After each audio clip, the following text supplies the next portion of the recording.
What is up, guys? Welcome back to my channel. El Nino here. So I'm at the park today. You guys can see where I'm at. I'm outside right now. But I decided to do a message slash reading. I have no cards. This is more so channeled what God has put on my mind for you guys. Also, you guys may not be able to hear me. It's a little bit noisy, but bear with me. So basically, I wanted to talk today about what does it mean to be an empath, right? And how a lot of empaths get the short end of the stick a lot when it comes to just in general in life, right?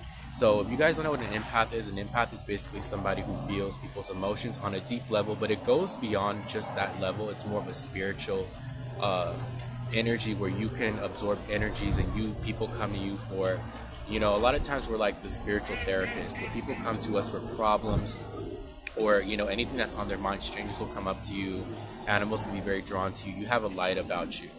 Now, I talked this recently about a friend. Recently we had a discussion about this, and we kind of were discerning certain people in our life that considered themselves empaths, but they were not really empathic. Whereas, like, when people say they're an empath, right, they think it's just feeling emotions, which we all feel emotions, but it's deeper than that. Because those people that I've encountered, when it comes to like people coming to them for problems, they don't really know how to show empathy. So those what I would call the unawakened empaths, or maybe they're not even empathic. They could just maybe be sensitive to an energy, but that doesn't mean you're automatically an empath, right? We all have empathy in us, but some people feel it more. So when it's more of a psychic level, or more so where you could literally feel people's emotions, you can literally discern a person's spirit, that means that you have the gift of empath or empathy, and you're also a healer. Okay? So, long story short, I have kind of been channeling this message. Spirit has been telling me to make this video for some time, and I'm like, okay, Spirit.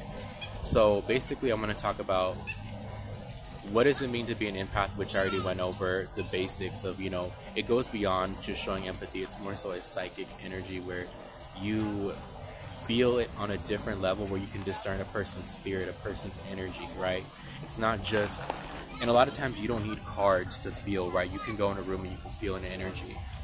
But what I kept realizing, and I know from personal experience, maybe y'all that are empaths can like come to this conclusion, that a lot of times we get the short end of the stick a lot in life when it comes to situations. Like, yes, we attract, also empaths, we attract narcissistic people, which ties into that end of getting the short end of the stick a lot, where people will pull on our energies, but we always give, right? We have a natural thing of giving, but do we really receive?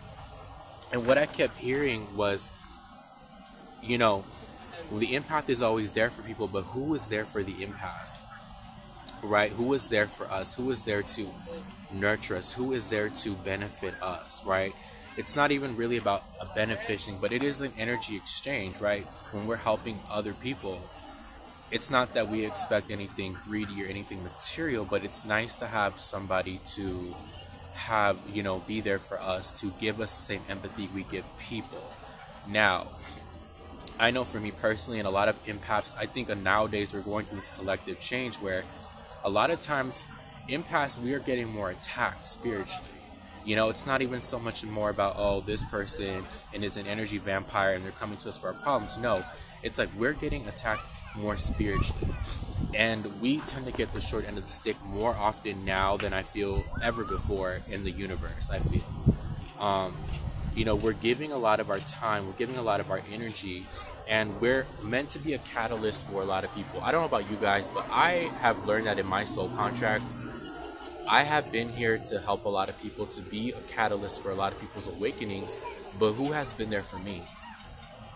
Right? Who's going to save the empath is what I keep hearing. So some of you guys may be asking that. You may be an empath and you're like, damn, who's going to save me? Who's going to hear me out? Who's going to be an empath to the empath? Who's going to help the empath? And the reality is, it's really nobody, or very few people. Of course, God, spirit, source can help you, but I feel like on a collective message, on a collective level, we're the empaths. We get the short end of the stick a lot of times because We're there for people and we pour into people, but a lot of times when we need that help, they're not there for us, right? So it's like, how do we work on that? How do we fix that?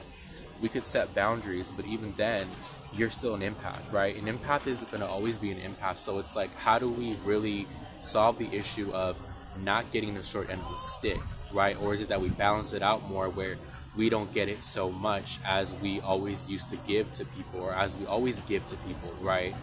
So that's been on my mind recently. And I also noticed there's a lot of people like in my life that I talked on earlier where people were telling me that they're empaths, but when it came to, for example, there was one person who used to say that they're an empath, but when it came to like, I needed something done, right? And I helped this person, and when I needed something done, or if I needed help, or if I needed just not even like assistance, just let's say I was having a bad day and I needed, just like a support, that person was never there, and that person has a habit of not being there for people.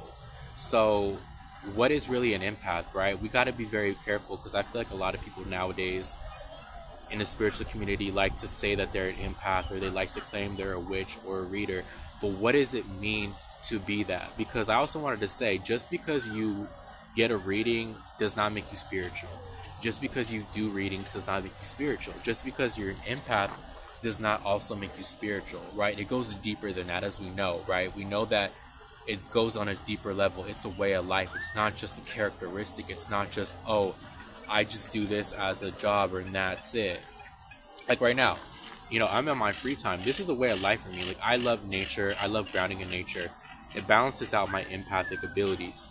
But this is a way of life for me, okay? There's a lot of things that I don't show that I do on a daily basis that are part of my spiritual journey, that are part of my spiritual path. So it's not that I'm just saying this video and just like, talking about empaths. I actually have experienced it. I actually have lived it. Many lifetimes I've been an empath incarnated. So my thing is this: how do we set better boundaries for ourselves? How do we stop getting the short end of the stick? Because that's what happens to us. We get the short end of the stick a lot, and nobody is there for us. A lot of the times we get the short end of the stick. So how do we break that? How do we break that mold? How do we break that cycle of, learning how to receive, or learning the right people to give us that receptive energy? Which I said, it is hard, because empaths, we're not meant to have, it's like we're meant to be the light. See how the light is shining on me right now? That's confirmation. We're meant to be the light for the people in the shadows under the trees, right? But it's like, who's going to be there for us? So one thing I know, again, is setting better boundaries, right? Really acknowledging why you get the short end of the stick, and acknowledging, okay, how do I be in positions where I'm not just giving my energy away, and I'm also being nurtured, and I'm also being cared about. So that's another thing which I should talk about briefly, about empaths and relationships. Why empaths also, I feel, are single. Why we don't really have a lot of relationships with people. Like, yeah, people come up to us to give us assistance, like we help people, but what about those interpersonal relationships where we have really close connections? We really don't, right? It's hard for us to really maintain a relationships, because a lot of times we're healers, and healers a lot of times don't have a lot of relationships. It's kind of ironic, but it's true. I feel the more spiritual you are, the more in tune, the more tapped in you become into your abilities and who you are and your soul's essence, you have less friends. That's why for me, I don't really have that many friends. Like, I have maybe 2 people I consider friends. I know a lot of people, but who can I really consider a friend are 2 people that I am very fortunate to have, that respect my boundaries as an empath, that don't take advantage of me, and that equally give to me. But I feel like there's a lot of empaths that don't have many friends, or may not have a lot of friends, or have 0 friends, because we are in this energy where we're meant to be a catalyst for people, and a lot of times that's it. We're not meant to go with them, or they're not meant to go with us in the future. So I just want to talk about that, that energy of like basically what an empath is, and who's going to save the empath, who is going to help us really, right? And I feel like, yes, we can meet other fellow empaths, but a lot of times those people are too far away. I don't know if y'all have noticed that. I know for me, when I connect to somebody who's really spiritual, they tend to be far away. I don't know if that's something past life or whatever that is. But basically, I wanted to just talk about again, just what does it mean to be an empath, and really also setting those boundaries, but also realizing that, we get the short end of the stick a lot, and real empaths know that. A lot of people, again, will say they're an empath, but they're not really empathetic of other people. Like, they don't help other people. They just because they feel someone's emotions does not make you an empath. That's a part of it, but that's not just the reason. Like, everybody can feel people's emotions. We all do. We all have empathic abilities. We all have, that's why we call it emotions. That's where empathy comes from, your emotions, your feelings. Everybody on this earth, 8 billion people, 8 billion souls, have that ability to have emotions, right? Whether it's good, bad, evil, great, sad, who cares? We all have emotions, but how many people really have those emotions where it's on a psychic level, where it's at a very level where you have people coming to you for your problems, people that are meant to come into your life and you get the short end of the stick? Being an empath is not always glitz and glamour. A lot of people also glamorize it, when in reality, it's like, it's kind of a blessing and a curse. It is not just, we're helping people, and it's good to help people. It's good to be a catalyst. But what about what we don't receive, right? When we don't receive the equal energy, when we don't receive the equal reciprocation, we get the short end of the stick, which I was saying basically, where it's like we need to learn as an empath how to balance that out, because we can't really change that, because we can't control what spirit, the divine, who puts into our life on our path, but we could control how we set those boundaries, and making sure that we don't overgive ourselves, right? Making sure that we don't overextend ourselves as an empath, because naturally we have the inclination to do that, but it's about, again, setting those boundaries. Okay, so that's what I wanted to make this quick video, 12 minutes long. Yeah, I'm at the park, but yeah, I wanted to make that quick video. And yeah, guys, so thank you again for tuning in, and I will see you guys next time.